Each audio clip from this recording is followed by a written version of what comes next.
শুরু করছি হেলেন মুরহাউজের লেখা মৃত্যু নিবাস। এর আগে আমরা এই নভেলের যেখানে শেষ করেছিলাম, আজ তার পরবর্তী পর্ব থেকে শুরু হবে। গল্প শুরুর আগে নতুন শ্রোতা বন্ধুদের কাছে আমার রিকোয়েস্ট, যারা এখনও আমাদের পরিবারের সদস্য হননি তারা দয়া করে আমাদের চ্যানেলটিকে সাবস্ক্রাইব করে আমাদের পরিবারের সদস্য হয়ে যান। তো শ্রোতা বন্ধুরা, শুরু করছি মৃত্যু নিবাস। শিপটন অ্যাবের পাপ তখন সবে খুলেছে। জন ফার্নলে নামে সেই সদা হাসিমুখ ওয়েটারটি তখন প্রাতরাশ খেতে আসা কাস্টমারদের সকালে চা পরিবেশন করছিল। সে তাই ভাবতেও পারিনি মার্থা ওই পার্টিকুলার একটা বাড়ির ঠিকানা জানতে এই সাত সকালে গাড়ি নিয়ে এখানে চলে আসবে। মার্থা যখন পাবের সামনে গাড়িটা পার্ক করিয়েই ঝড়ের বেগে এসে ঢুকলো পাবে, তখন তাকে ওইভাবে আসতে দেখে জন বেশ অবাকই হয়েছিল। মার্থা যে প্রাতরাশ খেতে এখানে আসেনি তা ওকে এক ঝলক দেখেই বিলক্ষণ বুঝতে পেরে গিয়েছিল। তারপর সে যখন লিল ফ্লিনের বাড়ির ঠিকানাটা চাইল, তখন মার্থার মুখে একদিকে রাত জাগার ক্লান্তি, অন্যদিকে উত্তেজিত ভাব দেখে জন আর দ্বিরুক্তি করার সাহস পেল না। সে চটপট জানিয়ে দিল তাকে লিল ফ্লিনের বাড়ির ঠিকানাটা। মোবাইলটা বের করে তার নোটপ্যাডে ঠিকানাটা লিখে নিয়েই ঝড়ের বেগে পাপ ছেড়ে বেরিয়ে গেল মার্থা। গাড়ি যতটা স্পিডে চালাবে ভেবেছিল অতটা স্পিড মোটেও তুলতে পারল না মার্থা। গ্রামের সরু কাঁচা রাস্তার ওপর দিয়ে হাইওয়েতে চলার মতো স্পিড কখনোই তোলা যায় না। তবু মার্থা যতটা পারল স্পিড তুলতে চেষ্টা করল গাড়িতে। যেতে যেতে পথে হঠাৎ সামনে পড়ল একটা ট্রাক্টর। কি করবে মার্থা বুঝতে পারল না। ট্রাক্টরটা এমনভাবে রাস্তার মাঝামাঝি দাঁড়িয়ে যে ওটাকে ওভারটেক করে যে চলে যাবে সেটাও সম্ভব নয়। তবু ওই ধীরে ধীরে এগিয়ে চলা ট্রাক্টরের অনুসরণ করে সে গাড়িটাকে ড্রাইভিং করে নিয়ে চলল। একসময় ট্রাক্টরটা একটা ক্ষেতের মধ্যে ঢুকে যেতে মার্থা যেন হাঁফ ছেড়ে বাঁচল। সে আবার গতিবেগ বাড়িয়ে দিল গাড়ির। আজন্ম শহরে লালিত মার্থার কাছে গ্রাম্য পথে গাড়ি চালানোর কোনো অভিজ্ঞতা নেই, কিন্তু তবু সে একজন পাকা ড্রাইভার। তাই যতটা সম্ভব স্টিয়ারিংয়ের ওপর নিয়ন্ত্রণ বজায় রেখে গাড়িটা ড্রাইভ করতে লাগলো সে। পথে একটা চৌরাস্তা পড়ল। চৌরাস্তার মোড়ে এসে গাড়িটাকে পার্ক করালো কয়েক সেকেন্ডের জন্য। মনে করতে চেষ্টা করলো পাবের ওই ওয়েটার জন তাকে ঠিক এরকমই একটা চৌরাস্তার কথা বলেছিল বটে। উৎফুল্ল হয়ে উঠল মার্থা। এর অর্থ সে সঠিক পথে চলেছে। সে তার গন্তব্যস্থলের খুব কাছাকাছি এসে গেছে। চৌরাস্তার বাম দিকে মোড় নিয়ে নিল সে। জন ঠিকই বলেছে, এই বাঁ দিকের রাস্তাটা অপেক্ষাকৃত সরু। পথের একদিকে নলখাগড়ার বন আর অন্যদিকে বিশাল জলাভূমি। এই পথেও একটা বাঁক নিতে হলো, আর সেই বাঁকে একেবারে পুরনো ঝরঝরে। কিন্তু মার্থা লক্ষ্য করল গাড়ির পেছনের টায়ারগুলো একেবারে নতুন, যেন সদ্য কেনা হয়েছে। দৃশ্যটা একটু অদ্ভুত মনে হলো মার্থার কাছে। ফর্ড ফিয়েস্তার পেছনে নিজের সিলভার অডিটাকে পার্ক করালো মার্থা। আশপাশটা তাকিয়ে একবার দেখে নিল, কিন্তু কাউকে দেখতে পেল না। একেবারে খাঁ খাঁ করছে চারিদিক। লিল ফ্লিনের কটেজটাকে ইরি ফার্মের মতোই মলিন আর বিবর্ণ লাগলো মার্থার চোখে। এমন খাঁ খাঁ জায়গায় বাড়িটা যেন লোক সমাজ থেকে পুরোপুরি বিচ্ছিন্ন একটা জায়গা। বাইরে দাঁড়িয়ে কটেজটাকে দেখতে লাগলো মার্থা। একতলা বাড়ি, অনেকটা বাংলো প্যাটার্নের। বাইরের দেওয়ালগুলোয় শেষ কবে রং করা হয়েছিল তা এখন সম্ভবত ইতিহাসের পাতায় চলে গেছে। দীর্ঘকাল অযত্নের ফলে বাড়িটার জায়গায় জায়গায় ইট পাথর বেরিয়ে গেছে। ইটগুলো যেন বুড়ো মানুষের মতো দাঁত বের করে হাসছে। আশেপাশে আর একটিও বাড়ি নেই, একেবারে খাঁ খাঁ করছে চারিদিক। চারদিকে শুধু খোলা মাঠ, ফসলহীন, ধু ধু করছে। মাঠ ছাড়িয়ে দূরে দেখা যাচ্ছে পাহাড়ের চূড়া। চারপাশ জনবসতিহীন হওয়ায় এখানে হাওয়া চলাচল যেমন বড্ড বেশি, তেমনি ঝড় বৃষ্টি বা তুষারপাতের সময় এখানকার পথঘাটের অবস্থা যে সঙ্গীন হয়ে ওঠে তা বলাই বাহুল্য। পার্কিং এরিয়া থেকেই মার্থা দেখতে পেল কটেজের মাথার দিকে ছাদের টাইলস ফুঁড়ে জংলা গাছ বেরিয়ে এসেছে। আর কয়েক বছর পরে এই কটেজের অস্তিত্ব আদৌ থাকবে কিনা তা নিয়ে সংশয় আছে। পার্কিং এরিয়া থেকে কটেজ পর্যন্ত একটি প্রবেশপথ। ঘরের জানলাগুলো এখনো আস্ত আছে বটে, কিন্তু কাঠের ফ্রেমগুলো একেবারে ধূসর মলিন অবস্থা প্রাপ্ত হয়েছে। কোনোটার আবার কাঠ পচে ভেতরের অংশ বেরিয়ে এসেছে। জানলা আর দরজার পর্দাগুলো ছেঁড়া, জায়গায় জায়গায় ছোট বড় গর্ত। এই বাড়িতে যে মানুষ থাকতে পারে তা মার্থার মনে হলো না। সে ভাবল, ভুল করে সে অন্য কোনো জায়গায় এসে পড়েনি তো। জন অবশ্য এরকম কটেজের কথাই বলেছিল। জায়গাটা যেরকম বর্ণনা দিয়েছিল সেটাও মিলে গেছে। কিন্তু আদৌ কি এ বাড়িতে লিল ফ্লিন থাকে? সে যদি সত্যি এখানে থাকে, তাহলে তার কোনো বিপদ আপদ হলেও এখানে কেউ তাকে বাঁচাবার থাকবে না। অজান্তেই কথাটা মনে হলো মার্থার। কটেজটাকে সন্দিগ্ধ দৃষ্টিতে দেখতে দেখতে সামনে যত্রতত্র বেড়ে ওঠা ঘাসগুলো মারিয়ে মার্থা পায়ে পায়ে হাঁটা লাগালো কটেজের প্রবেশ দরজার দিকে। দরজাটা বন্ধ। নব ঘুরিয়ে খুলতে চেষ্টা করলো মার্থা, কিন্তু খুলল না। ধাক্কা দিল, তবু দরজা খুলল না। ভেতর থেকে দরজাটা বন্ধ। দরজার পাশে কোনো ডোরবেল আছে কিনা মার্থা খুঁজতে চেষ্টা করলো। পেয়েও গেল সুইচের একটা বাটন। চাপ দিল বাটনে, কিন্তু ভেতরে বেলের কোনো শব্দ শোনা গেল না। বাধ্য হয়ে দরজায় ঠক ঠক শব্দ করল মার্থা। তার মনে সন্দেহ, ওই বৃদ্ধা মহিলা তার সাথে কথা বলতে রাজি হবে তো। কিন্তু তবু সে একবার তার সাথে কথা বলতে চায়। মার্থা বিলক্ষণ জানে এই লিল ফ্লিন নিশ্চয়ই ওই ইরি ফার্মের ব্যাপারে অনেক কিছুই জানে। সেটাই সে জানতে চায়। সেজন্যই সে এই জনবসতিহীন ভুতুড়ে জায়গায় ছুটে এসেছে। দরজায় করাঘাত করেও ভেতর থেকে কোনো সাড়া শব্দ পেল না মার্থা। আরো বার দুই করাঘাত করল, কিন্তু তাতেও কোনো সাড়া নেই। এদিক ওদিক অসহায়ভাবে চাইতে লাগলো মার্থা। লিল ফ্লিন নিশ্চয়ই এখানে থাকে না। ভুল করে সে হয়তো একটা পরিত্যক্ত কটেজে এসে পড়েছে। ফেরার জন্য সবে পেছন ঘুরেছে, হঠাৎ চমকে উঠল পেছনে দরজা খোলার শব্দ পেয়ে। এই নিস্তব্ধতার মাঝে দরজা খোলার আচমকা শব্দ কানে আসতে সে এত চমকে গিয়েছিল যে শূন্যে ইঞ্চিখানেক লাফিয়ে উঠল। দরজাটা খুলে গেল। অন্ধকারের বুকে ফুটে উঠল এক মহিলার রোগ জীর্ণ মলিন মুখ। মার্থা হাঁ করে চেয়ে রইল তার দিকে। কঙ্কালসার দেহ মহিলার, চোখ দুটো কোটরগত। সেও একইভাবে চেয়ে আছে মার্থার দিকে। লিল ফ্লিন।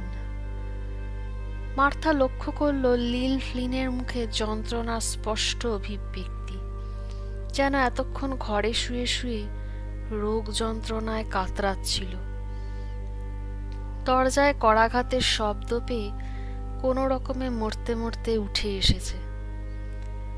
লিল ফ্লিনকে দেখি মার্থা বুঝল এই বৃদ্ধার আয়ু আর বেশিক্ষণ নেই। আজকালের মধ্যেই মারা যাবে। কোনো রকমে ভাঙা ভাঙা দুর্বল গলায় লিল ফ্লিন বলল, কি চাও তুমি? কি কি চাও? লিল ফ্লিন জানা সত্ত্বেও অকারণেই জানতে চাওয়ার মতো কথাটা বলে ফেলল মার্থা। মানে লিল মাউন্টফোর্ট? কথাটা বলার সময় মার্থার মনে পড়ল নিজের পরিচয় দেবার সময় কেমন এক অব্যক্ত ক্রোধ আর বিতৃষ্ণা ঝরে পড়ছিল এই বৃদ্ধার কণ্ঠস্বরে, যখন শিপটন অ্যাবের পাবে সেদিন দুজনের প্রথম সাক্ষাৎ হয়েছিল। বৃদ্ধা লিল ফ্লিনের এবার কিরকম যেন ভাবান্তর হলো। বোধহয় মাউন্টফোর্ট শব্দটা কানে যেতেই তার অন্যরকম বোধ হতে লাগলো। মনে হলো মুহূর্তের জন্য হলেও সে নিজের রোগ যন্ত্রণার কথা ভুলে গেল। মার্থার দিকে একবার চেয়ে থেকে বলল, তো তো তোমার নাম কি? জবাবে বিনীতভাবে মার্থা বলল, মার্থা মার্থা আর্মস্ট্রং। আমি ওই ইরি ফার্মে থাকি। লিল ফ্লিন আবার কিছুক্ষণ কেমন একরকম ভাবে তাকিয়ে রইল ওর দিকে। তারপর পূর্বের সেই ভাঙা ভাঙা দুর্বল গলায় বলল, তো তো কি চাও তুমি? আমি আপনার সঙ্গে কথা বলতে চাই। কথাটা বলতে গিয়ে সামান্য ইতস্তত করতে লাগলো মার্থা। সেই মহিলার পুরো পরিচয় যেহেতু জানে না, তাই এই মহিলার পদবি ফ্লিন বা মাউন্টফোর্ট যাই হোক না কেন, মিস না মিসেস বলে সম্বোধন করবে তা ধারণা করতে পারল না মার্থা। তাই লিল নামেই সম্বোধন করল বৃদ্ধাকে। লিল ফ্লিন আর কিছু বলল না। দুর্বল ঝুঁকে পড়ার শরীরটা নিয়ে সে আস্তে আস্তে ধরে ধরে ঘরের দিকে ফিরল। মার্থা বুঝল বৃদ্ধা নীরবে তাকে ভেতরে আসার সম্মতি দিল। ঘরে ঢুকতে যাবে মার্থা, হঠাৎ কোত্থেকে ওর নাকে এলো পেঁয়াজের ঝাঁঝালো গন্ধ। এদিক ওদিক চেয়ে গন্ধের উৎস খুঁজতে গিয়ে দেখে একদিকে জানলার নিচে আটকানো দড়ি থেকে এক গাদা পেঁয়াজ ঝুলছে। অবাক হলো মার্থা। এই পেঁয়াজগুলোই কি এই বৃদ্ধাই ফলিয়েছেন? তাহলে বাকি আনাজও কি ইনি বাড়ির জমিতেই চাষ করেন?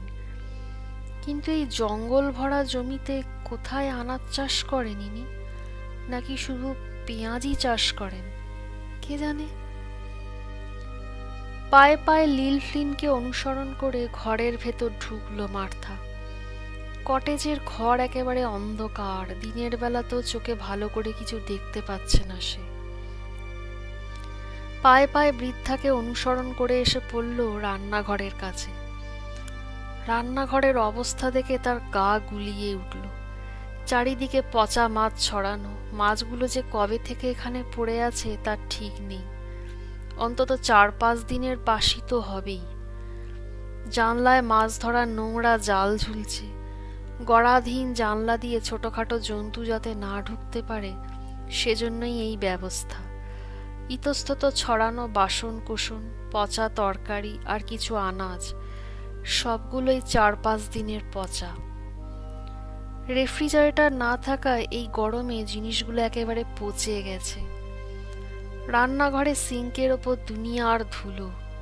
কাপবোর্ডগুলোর হতশ্রী অবস্থা, জায়গায় জায়গায় কাঠ পোকায় কাটা। মার্থার মনে হলো গত কদিন আগে সম্ভবত অসুস্থ শরীর নিয়েও এই বৃদ্ধা কিচেনে কাজ করছিল।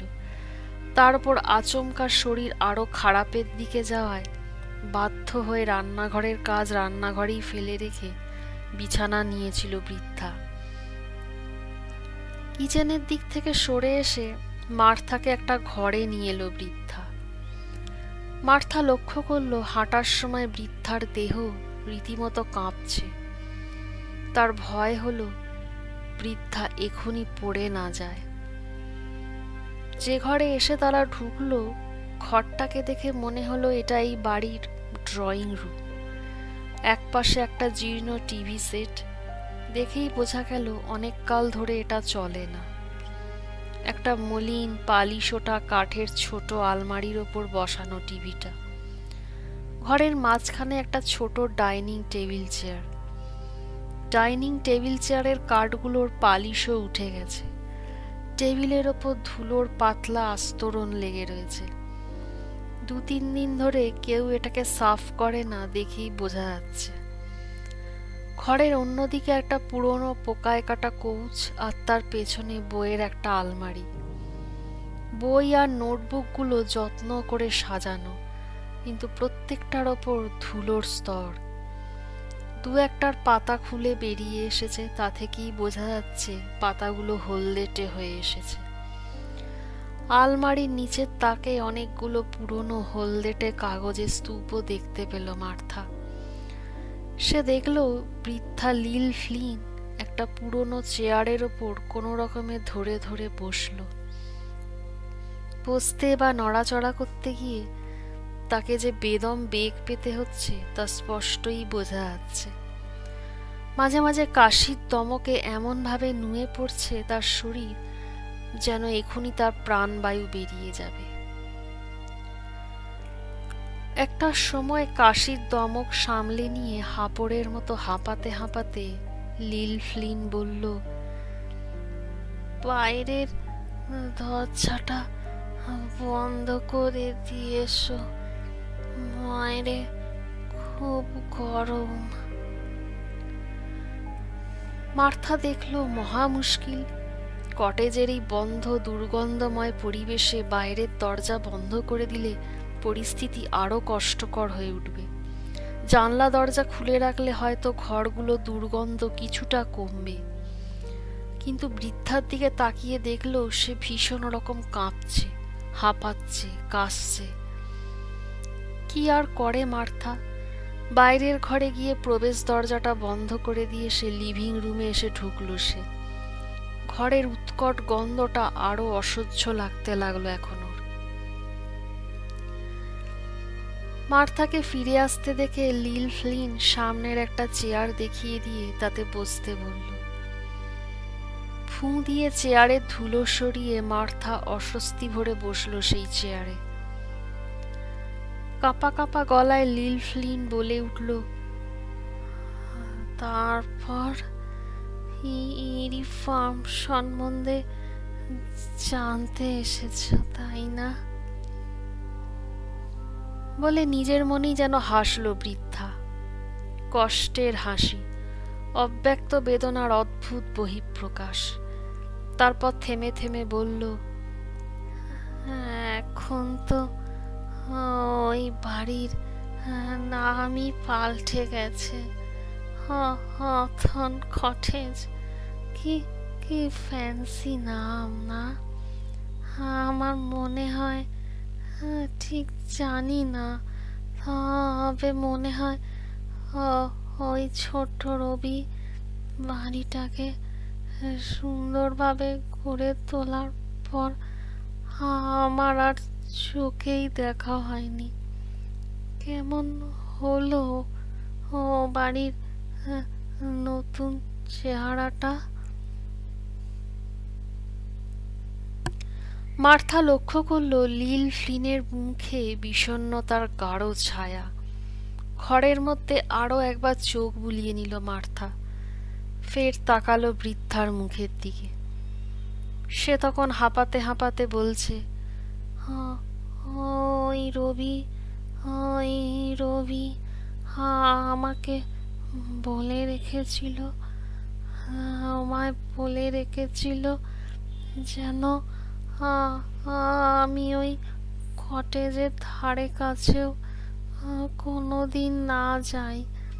তো তোমার তোমার আসার আগে সে সে আমায় প্রায় ভয় দেখিয়ে বলেছিল হথন কটেজে নাকি একজন ভাড়াটে আসছে, একজন মেয়ে। তাকে যেন আমি ঘুণাক্ষরেও কিছু না বলি। হ্যাঁ হ্যাঁ, সেদিন জন্মানো সেই ছোট্ট রবি আমায় হুমকি দিয়েছিল সেদিন। মার্থা বুঝল রবি অর্থাৎ রব মাউন্টফোর্ডের ব্যাপারে বলছে লিল ফ্লিন, কিন্তু এই বৃদ্ধার সাথে কথোপকথন কি করে চালাবে সেই ভেবেই চিন্তা হতে লাগলো মার্থার। বৃদ্ধার শরীর অতি দুর্বল, কথা বলতে গিয়ে 10 বার করে হাঁপাচ্ছে। একে কষ্ট দেওয়াটা কি ঠিক হবে? মার্থা লিল ফ্লিনের দিকে একটু ঝুঁকে পড়ে বলল, আপনাকে কিছু এনে দেব? দুধ, জল? আপনার মনে হচ্ছে শরীরে কোথাও খুব যন্ত্রণা হচ্ছে। আমার ব্যাগে পেন কিলার আছে, খাবেন? ও, ও, ও, কি পেন কিলার? খবরদার না, ও খেলে আমি এখনই মরে যাব। আর ওই দুধ, জল, ও সব কিছু লাগবে না আমার। আমি এখন মৃত্যু পথযাত্রী, আর ওসব লাগবে না। কথাগুলো বলে বসে বসে অনেকক্ষণ ধরে হাঁপাতে লাগলো লীল। তারপর একসময় মার্থার দিকে চেয়ে বলল, তুমি কিছু খাবে? কোনো ড্রিঙ্কস? মার্থা ভাবলো এই বৃদ্ধার ঘরে আতিথেয়তা করার জন্য আছেটা কি? কিছুই তো নেই। কিন্তু তবু বলল, হুইস্কি হবে? একথায় লিল ফ্লিনের মুখে কিরকম একটা অদ্ভুত ভাবের ছায়া পড়ল। স্থির দৃষ্টিতে কিছুক্ষণ চেয়ে রইল মার্থার দিকে। অস্বস্তি হতে লাগলো মার্থার। ওর মনে হলো, এই রে, কথাটা বলা বোধহয় ওর উচিত হলো না।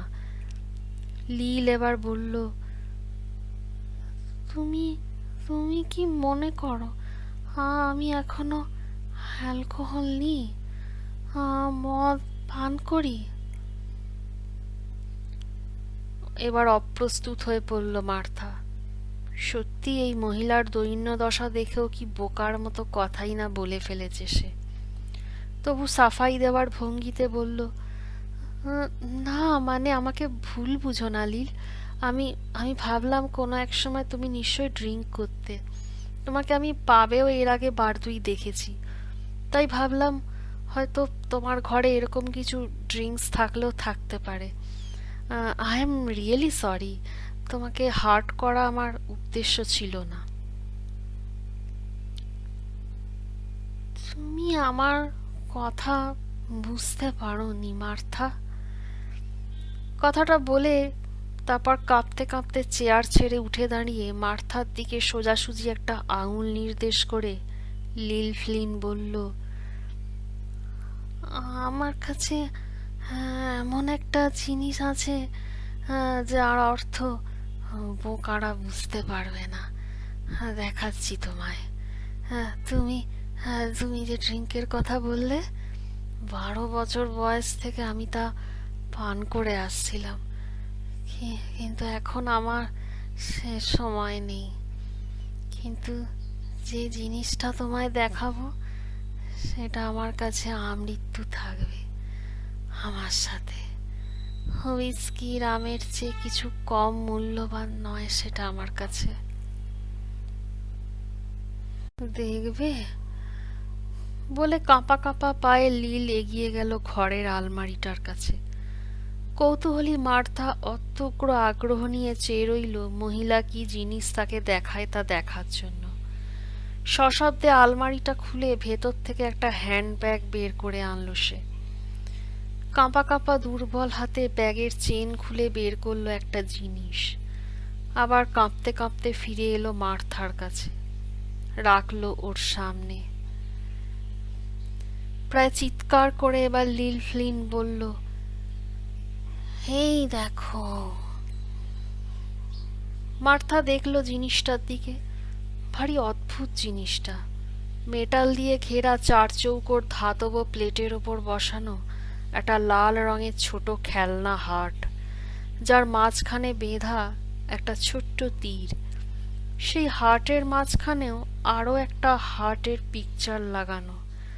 এবং মার্থা লক্ষ্য করল ওই তীরটা দুটো হার্টকেই বিঁধে দিয়ে চলে গিয়েছে ভেতর দিকে, এবং সেই দুটো হার্টের মাঝখানে বেঁধা জায়গাটা দিয়ে যেন লাল রঙের কিছু নেমে এসেছে গড়িয়ে।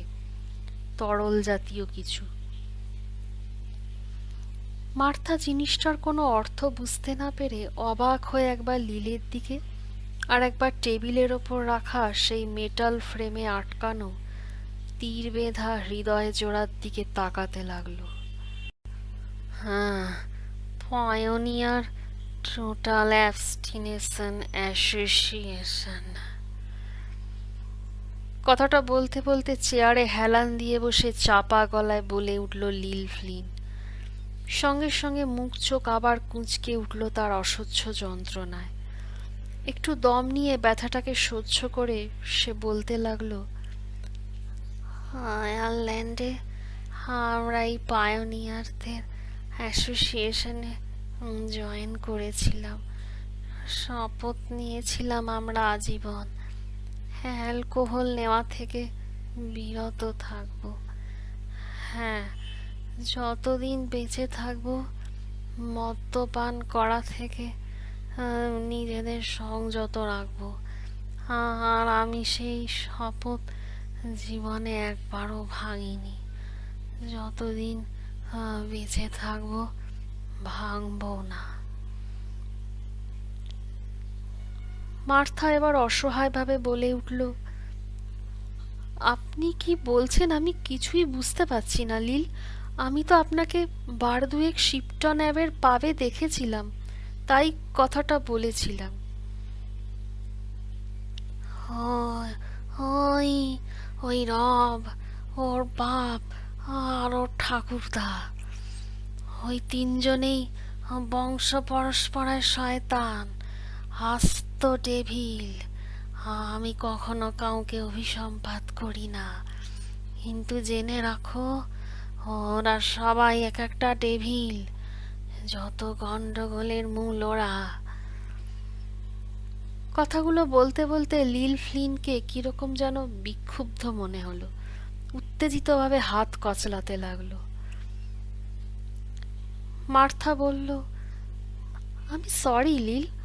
কথাটা বলে নিজের মনে মার্থার এবার অস্বস্তি হতে লাগলো। 5 মিনিটও হয়নি সে এখানে এসেছে, কিন্তু এরই মধ্যে সেই অসুস্থ বৃদ্ধাকে অস্থির উত্তেজিত করে তুলেছে। মার্থার কথায় লিল ফ্লিন এবার তাকালো মার্থার দিকে। মার্থা লক্ষ্য করলো বৃদ্ধার দু চোখে জল টলটল করছে। খানিকক্ষণ দম নিয়ে এসে বলল, আমাকে তুমি পাবে দেখেছ? কারণ আমি মাঝে মাঝে পাবে যেতাম, তবে তবে অ্যালকোহলের জন্য নয়, অরেঞ্জ জুস খাবার জন্য। শপথ নেবার পর আমি আজ পর্যন্ত একদিনও মদ খাইনি। তাছাড়া এখানে আমি একেবারেই একা থাকি। ওই পাবে গেলে তাও মানুষের সান্নিধ্য পেতে পারি, তাই আমি ওখানে যেতাম। তাই তুমি আমাকে ওখানে দেখতে পেতে। কথাগুলো বলার পর একটু দম নিল লিল ফ্লিন। মার্থা কিছু একটা বলতে যাচ্ছিল, কিন্তু এই সময় লিল আবার বলতে শুরু করলো, এই রব মাউন্টফোর্ডের বাবা চার্লি এই গ্রামের সবাইকে আমার বিরুদ্ধে অনেক আজে বাজে কথা বলেছে। অনেক বছর ধরেই গ্রামের লোককে আমার বিরুদ্ধে উস্কেছে। আমার নামে নানা রকম মিথ্যে রটনা রটিয়েছে। এমনকি ওর ছেলে রবও আমার বিরুদ্ধে এখনো লোককে ভুল ভাল বুঝিয়ে চলেছে। বাপ বেটা আমার নামে লোককে বলে বেড়ায় যে আমি নাকি একটা হাস্যকর মানুষ, উজবুক। আমার কথায় কারোর কান দিতে নেই। আমি পাবে এসে দিনরাত মদ খেয়ে বেহুশ হয়ে থাকি, তাই আমার কথার কোনো গুরুত্ব নেই। লোকেও তাই আমার সঙ্গে এমন বিহেভ করে যেন আ- আমি কোনো গ্রহান্তরের জীব। পথে ঘাটে আমায় আ, দেখতে পেলেই ঠাট্টা করে, বিদ্রূপ করে। আমিও তাই সকলের সঙ্গে কথা বলা একরকম বন্ধ করে দিয়েছিলাম। একটানা বলার পর বৃদ্ধা লীল আবার একটু দম নিয়ে হাঁপাতে লাগলো জোরে জোরে। রাগে উত্তেজনায় সর্বাঙ্গ কাঁপছে তার থরথর করে। মার্থা এবার বলে উঠল, আমি সরি লীল, আমিও প্রথমটায় আপনাকে এরকমই ভেবেছিলাম, কিন্তু এখন বুঝতে পারছি আমি ভুল করেছিলাম। আমি সত্যিই দুঃখিত লীল। মার্থার কথায় কাঁধ ঝাঁকালো লীল। বলল, বুঝতে পারছি মার্থা, তোমার এতে কোনো দোষ নেই। তুমি তুমি নতুন মানুষ, লোক মুখে যা শুনেছ তুমি তাই বিশ্বাস করেছ। তো তোমার জায়গায় আমি থাকলেও এরকম ভুল আমিও করতাম। মানুষের চরিত্রের একটা কমন দোষ কি জানো? মানুষ কখনো নিজের বুদ্ধি বিবেক দিয়ে কাউকে বুঝতে চেষ্টা করে না। তাকে কারোর নামে যা শোনানো হয়, বোঝানো হয়, সে এক বাক্যে সেটাই বিশ্বাস করে। ভাবতে শুরু করে মানুষটা বোধহয় সত্যি সেই রকম। একবারও যাচাই করার চেষ্টা করে না যে তাকে যা বোঝানো হলো তা কতটা সত্যি। এ গ্রামের মানুষও আমার কথাবার্তা আমার শরীরে আঘাতের চিহ্ন দেখে অন্যরকম কিছু ভাবত। লিল ফ্লিনের কথায় অবাক হয়ে মার্থা বলল, আঘাত? কিসের আঘাত? এ কথায় উত্তরে কিছুক্ষণ চুপ করে রইল লিল ফ্লিন। অনেকক্ষণ ধরে নিচের দিকে তাকিয়ে হাঁপাতে লাগলো এমন ভাবে মনে হলো তার মৃত্যু যেন একেবারে সন্নিকট। উদ্বিগ্ন হয়ে উঠল মার্থা। লীলকে কিছু বলতে যাবে, সেই সময় লীল মুখ তুলল। বড় অদ্ভুত একটা কথা বলল, তুমি লক্ষ্মী মেয়ের মতো আমায় একটু চা বানিয়ে দিতে পারো? হ্যাঁ, কেন পারবো না? বলতে বলতে উঠে দাঁড়ালো মার্থা। বলল, দুধ চিনি কোথায় আছে দেখিয়ে দিন, এক্ষুনি বানিয়ে আনছি।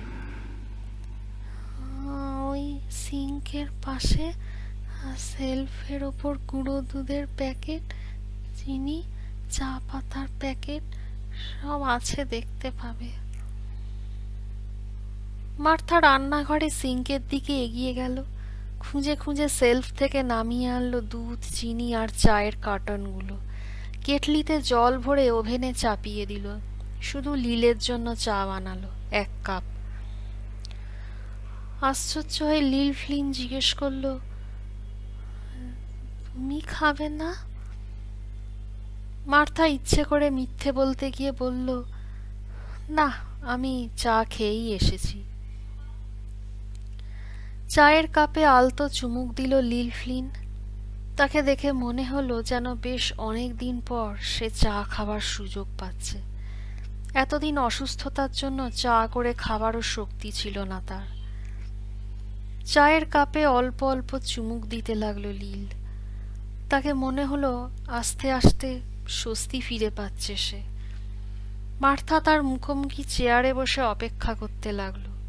সেকেন্ডের পর সেকেন্ড, মিনিটের পর মিনিট কাটতে লাগলো একটা অস্বস্তিকর নীরবতার মধ্য দিয়ে। একসময় নীরবতা ভঙ্গ করে লিল ফ্লিন বলে উঠল, আমার ওপর একবার হামলা হয়েছিল।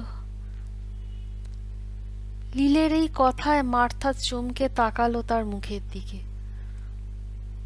লীল বলতে লাগলো, হ্যাঁ, ওই ইরি ফার্মে। কথাটা শুনেই মার্থা কেঁপে উঠল একটু। তার নিজেরও মুহূর্তের জন্য মনে পড়ে গেল সেই প্রথম রাতের ঘটনার কথা, যে রাতে ঘুমের মধ্যে তার ওপর সেই ভয়াবহ অশরীরী আক্রমণ হয়েছিল। অভিশপ্ত, অভিশপ্ত সেসব রাত। তার ওপর মিসেস স্টকওয়েলের মুখে যতটুকু যা শুনেছে তাতে বুঝেছে ওই কটেজে যে থাকতে আসবে তারই প্রাণ সংশয় হবে। তার ভাবনার মাঝেই হঠাৎ আশ্চর্য রকম শান্ত গলায় লিল ফ্লিন বলে উঠল, আমাকে বলো মার্থা, সব খুলে বলো। এতদিন তো ওখানে রইলে, তুমি কি আমার ছেলেকে ওখানে দেখেছো কোনোদিন? বিস্ময়ের সীমা রইল না মার্থার। লিল ফ্লিনের ছেলে? এই লিল ফ্লিনই কি তাহলে হেনরির মা? মার্থার কেমন যেন ধাঁধা লেগে গেল। বিস্ময়াবিষ্ট মার্থা জিজ্ঞেসই করে ফেলল, আপনি কি বলতে চাইছেন লিল? আমি আপনার কথা কিচ্ছু বুঝতে পারছি না। মার্থার কথায় লিল তাকিয়েই রইল এক দৃষ্টে মার্থার দিকে। বেশ কিছুক্ষণ পর সে ধরা গলায় বলল, আমার ছেলে, আমার ছোট্ট হেনরি। মার্থা লক্ষ্য করল হেনরির কথা বলতে গিয়ে বৃদ্ধার দু চোখে জল টলমল করে উঠছে। মুখের ভাব অতিমাত্রায় স্নেহার্দ্র, বিষণ্ণ। অতীতের কোনো এক বেদনাদায়ক স্মৃতি যেন ওর বুকের মধ্যে উথাল পাথাল করে দিচ্ছে। কণ্ঠস্বর যতটা সম্ভব বিনম্র করে মার্থা জিজ্ঞেস করল, হেনরি কি আপনার ছেলে ছিল লিল? মার্থার ভেতরে ভেতরে যে উত্তেজনার পারদ ক্রমশ চড়ছে তা যতটা সম্ভব নিয়ন্ত্রণে রেখেছে সে। কথাটা বলার সময় তার কণ্ঠস্বর অতিমাত্রায় চাপা শোনালো। সেই সঙ্গে তার মনে এমন সম্ভাবনার কথাও এলো যে যদি লিল ফ্লিনই হেনরির মা হন, তাহলে কি এই লিল ফ্লিনই হেনরিকে খুন করেছিল? কারণ একবার যখন মার্থা পাবে গিয়েছিল তখন এই লিল তাকে একাকী পেয়ে জানিয়েছিল যে ওই ইরি ফার্মের একটা ঘরের দেওয়ালে এমন একটা বাচ্চার লাশ গুম করে রাখা আছে যাকে হত্যা করেছিল তার নিজেরই মা। মার্থার মনে হলো, তাহলে কি সেদিন লিল ফ্লিন তার কাছে পরোক্ষে নিজের দোষ স্বীকার করেছিল? তাই নিজের সন্দেহ নিরসন করতে সে লিলকে জিজ্ঞেস করল, আচ্ছা, হেনরিকে তো তার মাই হত্যা করেছিল, তাই না? বলেই বৃদ্ধাকে তীক্ষ্ণ দৃষ্টিতে জরিপ করতে লাগলো মার্থা। লিলের দিকে খানিকটা ঝুঁকে রইল সে, পড়তে চেষ্টা করলো বৃদ্ধার মুখের ভাব। বৃদ্ধা লিল তখনই কোনো উত্তর দিল না, খানিকক্ষণ নীরবে বসে রইল। মার্থা উত্তরের প্রত্যাশায় ওর দিকে চেয়েই রইল। দেখল লিল ফ্লিন ঘরের চতুর্দিকে দৃষ্টি ঘোরাচ্ছে, যেন কিছু খুঁজছে। তারপর দেওয়ালের এক জায়গাও দৃষ্টি স্থির হয়ে গেল। একটা ড্রেসারের ওপর লিলের দৃষ্টি নিবদ্ধ এখন। উঠে দাঁড়াতে চাইল চেয়ার ছেড়ে, কিন্তু পারল না। ব্যথায় কোকিয়ে উঠতে উঠতে আবার চেয়ারের হাতলটা ধরে বসে পড়ল। কিছুক্ষণ ঘাড় গুঁজে বসেই রইল। মনে হলো ব্যথাটাকে মুখ বুজে সহ্য করছে সে। তারপর আবার একসময় ধীরে ধীরে অনেকটা সময় নিয়ে উঠে দাঁড়ালো।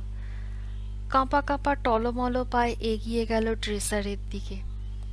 পাল্লা দুটো খুলল, কর্কশ শব্দ উঠল। ভেতরে হাতড়ে হাতড়ে কিছু যেন খুঁজতে চেষ্টা করল লিল। একসময় মনে হলো যা খুঁজছিল তা পেয়ে গেছে। মুখে তার ফুটে উঠেছে একটা স্বস্তির ছাপ। বের করে আনলো একটা কাঁচের কেস, ছোট একটা বাক্সের মতো দেখতে। জিনিসটাকে টেবিলে এনে রাখতেই মার্থা দেখতে পেল ওর ভেতরে রয়েছে এক তাড়া এনভেলপ। হলদে হয়ে এসেছে খামগুলো, যেন বহু বছরের পুরনো। বাক্সের ঢাকনাটা খুলে এনভেলপগুলো বের করে মার্থার সামনে টেবিলে ছড়িয়ে দিল লিল ফ্লিন। মার্থা কিছু না বলে চুপচাপ বসে বসে বৃদ্ধার কাজ দেখতে লাগলো। কিন্তু এনভেলপগুলো ওর মনে বেশ কৌতূহলের উদ্রেক করলো। কি আছে এই এনভেলপগুলোয়? এতেই কি আছে হেনরি আর ম্যানিয়ানের যাবতীয় রহস্য?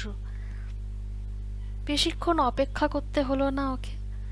এনভেলপগুলো থেকে একে একে কতগুলো চিঠির মতো কাগজ বের করতে লাগলো লিল ফ্লিন। কাগজগুলোর দিকে ভালো করে নজর করতে মার্থা বুঝতে পারল এই কাগজগুলো আর কিছুই নয়, কতগুলো চিঠি।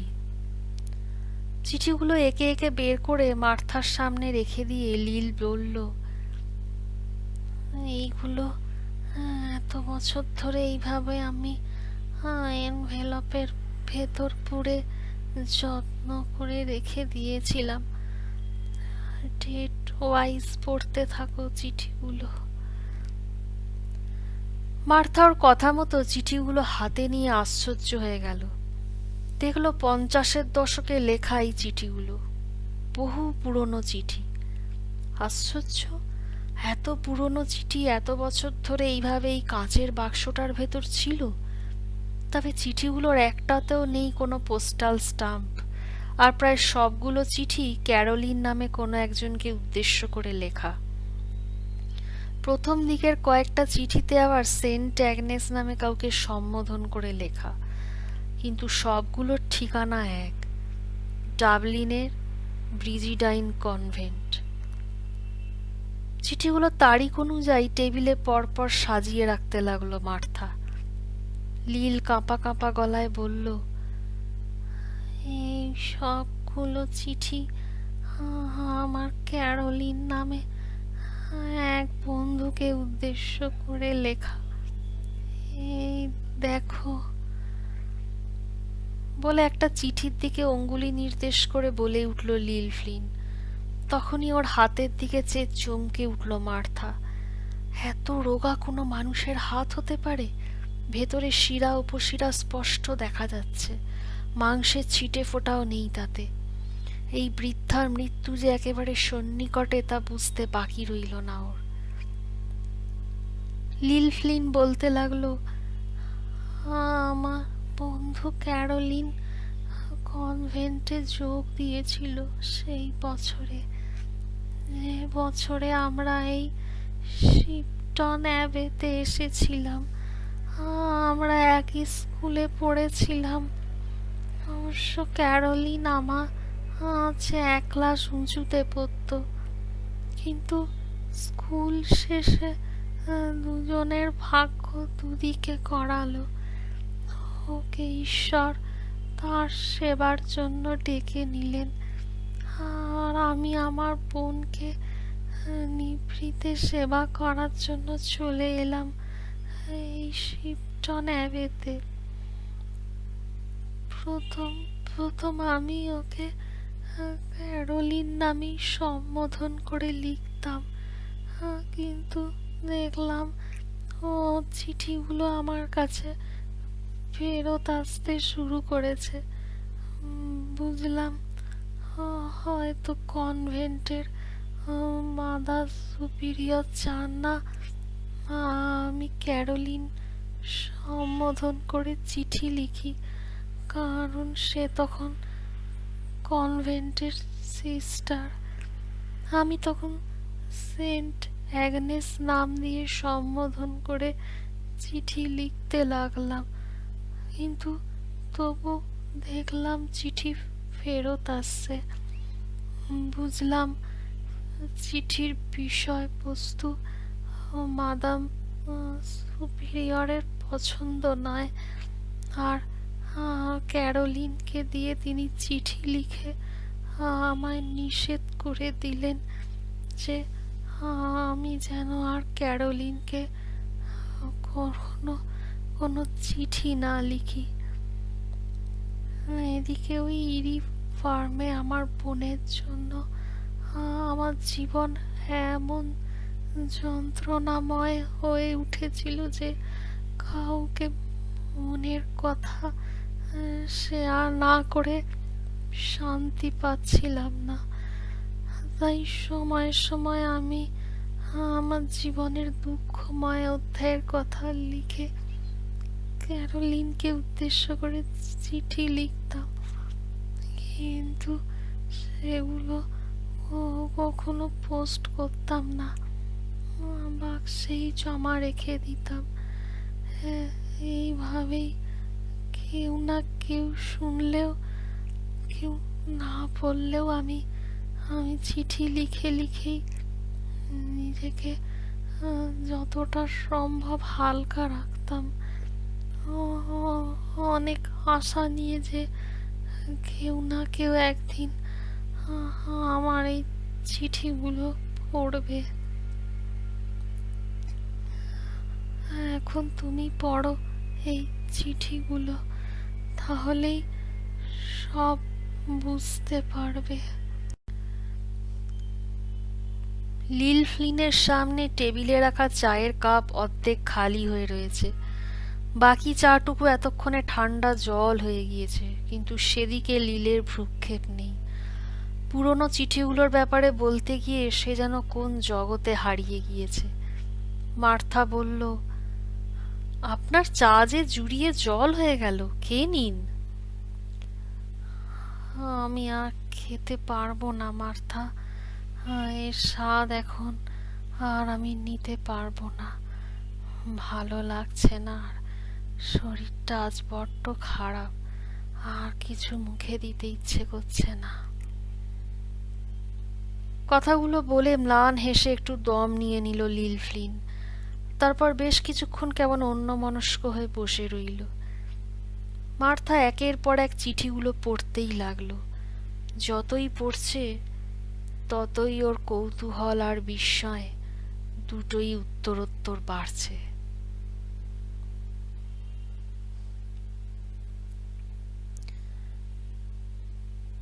শ্রোতা বন্ধুরা, এই পর্বটি এখানেই সমাপ্ত। আগামী পর্ব নিয়ে আমি খুব শিগগিরই আসছি। আপনাদের আমাদের চ্যানেল ভালো লাগলে দয়া করে আমাদের চ্যানেলটিকে সাবস্ক্রাইব করে আমাদের এগোতে সহায়তা করুন। ধন্যবাদ। গল্পটি শোনার জন্য আপনাদের সবাইকে অসংখ্য ধন্যবাদ। পরবর্তী পর্ব পেতে অবশ্যই আমাদের চ্যানেলটি সাবস্ক্রাইব করুন এবং বেল আইকনটি ক্লিক করুন। গল্পটি ভালো লাগলে অবশ্যই ভিডিওটিতে লাইক ও কমেন্ট করে জানাবেন। শুভরাত্রি।